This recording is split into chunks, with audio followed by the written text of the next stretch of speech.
오늘도 새벽 예배를 드리게 하신 하나님께 감사와 찬송과 영광을 올려드립니다. 우리 다 함께 사도신경으로 신앙 고백하신 후에 찬송가 542장을 부르신 후 나훔서 1장의 말씀을 읽으신 다음 오늘 말씀을 듣도록 하겠습니다. 우리가 잘 알듯이 나훔서는 12권의 소선지서 중 7번째 책입니다. 1절에 나훔 선지자의 고향은 엘고스라고 나와 있습니다. 나훔서의 내용은 무엇이냐? 느느웨가 죄악으로 말미암아 멸망하게 될 것을 경고한 것입니다. 나훔 선지자가 예언의 대상으로 삼은 것은 두 가지인데 아수르의 수도 느느웨와 아수르의 왕입니다. 아수르의 수도인 느느웨도 망하고 왕도 망할 것이라는 두 가지 내용입니다. 아수르는 나홈이 예언을 마친 지 50년이 지나 BC 612년 바벨론 군대에 의해 완전히 멸망당했습니다. 나홈이라고 하는 이름의 의미는 위로입니다. 참 좋죠? 나홈이라고 하는 이름의 의미는 위로다. 나홈이 증거하는 아수르가 망할 것이라고 하는 내용의 예언은 이스라엘 백성들에게 큰 위로가 되었기 때문입니다. 나훔서에는 실제적인 교훈이 많이 있지만 중요한 세 가지 메시지가 있습니다. 첫 번째 메시지는 모든 국가와 모든 사람은 하나님 앞에 책임을 지는 존재라는 것입니다. 하나님께서 아수르라고 하는 이방 국가의 죄악에 대해서도 책임을 물으시는 내용이 2절에 나옵니다. 여호와는 투기하시며 보복하시는 하나님이시다. 여호와는 보복하시며 자기를 대적하는 자에게 진노를 품으신다. 아수르라고 하는 이방 국가가 하나님을 대적하고 죄를 많이 지었습니다. 나훔서 1장 12절에서 아수르의 왕 사네립이 여호와께 악을 꾀하는 한 사람이 너희 중에서 나와서 사악한 것을 권하도다 말합니다. 여기서 사악한 것의 히브리어는 벨리알입니다. 여러분, 그리스도와 벨리알이 어찌 조화되면 믿는 자와 믿지 않는 자가 어찌 상관하리요? 고린도후서 6장 15절에 말씀하고 있어요. 즉 벨리알은 사탄의 별명입니다. 그러므로 아수르의 왕 사네립은 여호와 하나님을 대적하고 사탄을 숭배하도록 열국을 미혹한 것입니다. 하나님께서는 이런 죄악에 대해서 아수르라고 하는 나라의 책임을 물으시고 있는 겁니다. 하지만 하나님께서는 진노하시되 속히 진노하시지는 않습니다. 3절 말씀해 보세요. 여호와는 노하기를 더디하시며 권능이 크시고 죄인을 결코 사하지 아니하시느니라. 여호와의 길은 회립바람과 강풍에 있고 구름은 그 발의 티끌이다. 피조세계를 다스리시는 하나님께서 노하기를 더디하신다고 성경은 말씀합니다. 하나님께서는 아수르라고 하는 나라가 그가 무도한 죄를 지어도 바로 심판하지 않았습니다. 오래 참으시고 오래 기다리십니다. 그런데 사람들은 하나님의 오래 참으심을 멸시합니다. 내가 죄를 지어도 대적하지 않고 그냥 두시는 것을 보니까 하나님이 계시지 않거나 나를 징벌할 능력이 없는 거 아니냐고 하나님을 멸시합니다. 하나님께서 힘이 없어서 사람이 죄를 지을 때 바로 심판하지 않으시는 것이 아닙니다. 하나님께서는 사람들이 회개하고 죄로부터 돌이킬 수 있는 기회를 주기 위해서 그저 오래 참으시는 것입니다. 그러나 하나님께서는 어느 나라든지 죄악에 관영하고 한계에 달하게 되면 심판을 하십니다. 아수르라고 하는 나라도 하나님께서 오랫동안 참으셨습니다. 느느웨가 회개한 뒤 하나님께서 100년을 참으시고 또 그로부터 수십 년을 참으시다가 결국 BC 612년 바벨론 군대를 보내셔서 아수르를 완전히 멸망케 하십니다. 이처럼 하나님께서는 국가에 대해서 책임을 물으십니다. 국가뿐만이 아니라 하나님께서는 개인에 대해서도 책임을 물으십니다. 각 개인의 죄악에 대하여 최후 심판 때 심판하시는 것입니다.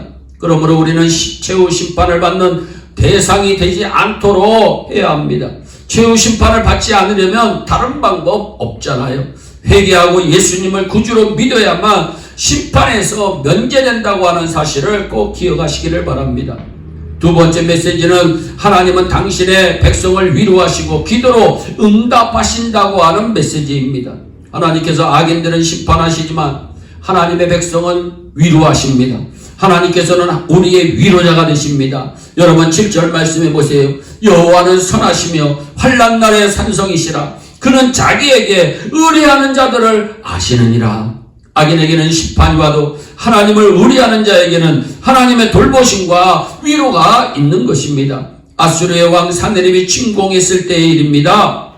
히스기야 왕과 예루살렘 거민들을 조롱하고 편지를 써서 여호와가 감히 내 손에서 예루살렘을 건지겠느냐고 협박을 합니다. 그러자 히스기야 왕과 이사야가 그 편지를 놓고 하나님 앞에 간절히 기도했다고 어제 말씀을 드렸습니다.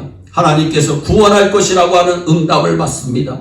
그리고 다음날 보니까 여호와의 사자가 아수르 군대 18만 5천 명을 한밤중에 다 죽이십니다. 나훔소의 메시지는 하나님께서는 당신을 의뢰하는 사람들의 기도를 응답해 주신다고 하는 것입니다. 이 시대가 아무리 악하고 하나님을 대적하는 세력들이 아무리 많이 있어도 우리 성도에게는 기도가 정답입니다. 아멘. 히스기야 왕뿐만 아니라 여호와를 의뢰하는 모든 사람에게는 기도가 승리의 원동력입니다. 기도하면 여호와께서 환난날에 산성이 되어주시고 피난처가 되어주신다고 분명히 말씀합니다. 여러분 지금 어려운 문제가 있습니까? 환난 가운데 있습니까? 세상 어디를 돌아다녀 봐도 피난처는 없습니다. 여호와 하나님의 날개 아래로 피하러 오면 그곳이 피난처가 되고 산성이 된다고 하는 사실을 믿으시기를 바랍니다. 나훔소의 세 번째 메시지는 하나님의 은혜는 육신적인 혈통을 통해서 전해지는 것은 아니라는 것입니다. 아버지가 예수를 잘 믿으면 그 아들이 좀 범죄했더라도 하나님이 잠시 참아줄 수는 있습니다. 그러나 혈통을 통해서 전해지지는 않습니다. 각 세대는 각자 하나님의 은혜를 받아야 된다는 것을 성경은 말씀합니다. 나훔이 예언하기 이전에 100년 전 아수르의 수도 느느웨는 죄악이 관영한 나라였습니다. 그래서 하나님께서 느느웨에 요나 선지자를 보냅니다. 요나는 가지 않으려고 했는데 하나님께서 물고기까지 동원하여 결국 느느웨에 도착합니다. 3일을 걸어 다녀야 하는 큰 느느웨 성에서 요나가 40일이 지나면 하나님께서 이 성을 멸하신다는 메시지를 전하자 역사가 일어납니다. 여러분 내 생각으로는 역사가 일어나지 않을 것 같다고 생각할지라도 하나님의 말씀에 순종하면 역사가 일어난다고 하는 사실을 기억하시기를 바랍니다. 왕도 베옷을 입고 금식하며 회개하고 온 백성도 금식하고 회개하며 심지어 짐승 육축까지도 다 회개하고 금식합니다. 그러자 하나님께서 뜻을 돌이키셨습니다. 그러므로 느느웨가 구원을 받습니다. 그런데 생각을 해보세요. 하지만 그로부터 3, 4대가 지나니까 느느웨는 인류 역사 가운데 가장 악한 세대가 되었습니다.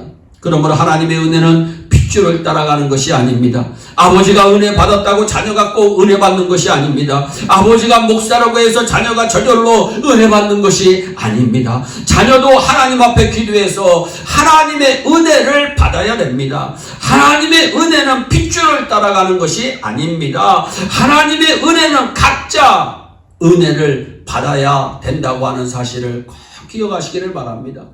이 말씀을 여러분 우리가 오해하면 안 됩니다. 부모가 나를 위해서 기도를 많이 하면 그 기도에 영향력이 있습니다. 그러나 내가 은혜를 받으려면 내가 기도해야 됩니다. 나훔소는 우리의 인생이 하나님 앞에 책임성이 있다는 것을 엄중히 말하는 책입니다. 그리고 우리도 은혜 받고 우리의 후손들도 은혜 받아야 된다고 말씀합니다. 또한 우리 성도들이 어렵고 힘든 이 세대에 의지할 것은 기도뿐이고 그 기도를 통해서 여호와는 환난날에 산성이시라고 하는 것을 체험하도록 권면하는 말씀인데요. 저와 여러분 모두가 환난날에 하나님을 의지함으로 말미암아 하나님께서 여러분들의 산성이 되어주시고 피난처가 되는 축복을 누리시기를 예수님의 이름으로 축복합니다. 기도하겠습니다. 사랑의 하나님 아버지 참 감사합니다. 나훔소를 통해서 세 가지 메시지를 우리에게 허락하여 주심을 감사합니다. 국가나 개인이나 아버지 하나님 다 책임을 져야 한다고 하는 말씀을 깨닫습니다. 아버지 하나님께서는 하나님의 백성을 위로하시고 기도로 응답하신다고 하는 사실을 다시 한번 깨닫습니다. 아버지 하나님, 각자가 아버지 은혜를 받기 위하여 기도하며 사모해야 됨을 다시 한번 또한 깨닫습니다. 아버지, 우리 예일의 성도들은 이 세상을 의지하지 않게 하여 주시고 세상 것들을 의지하지 않게 하여 주시고 오직 하나님 아버지만을 의지함으로 말미암아 하나님께서 저들의 산성이 되어 주시고 피난처가 되어 주시고 저들의 기도에 응답하여 주시고 위로가 되어 주시기를 간절히 소원합니다. 우리 예일 교회를 향하시 아버지 귀한 뜻이 속기 복되게 이루어질 수 있도록 주여 은혜의 담비를 내려 주시옵소서. 감사하고 예수님의 이름으로 기도하옵나이다. 아멘. 우리 다 함께 주기도문으로 예배를 마치시고 각자 개인 기도하시고 오늘도 주 안에서 승리하는 복된 하루 되시기를 바랍니다. 감사합니다.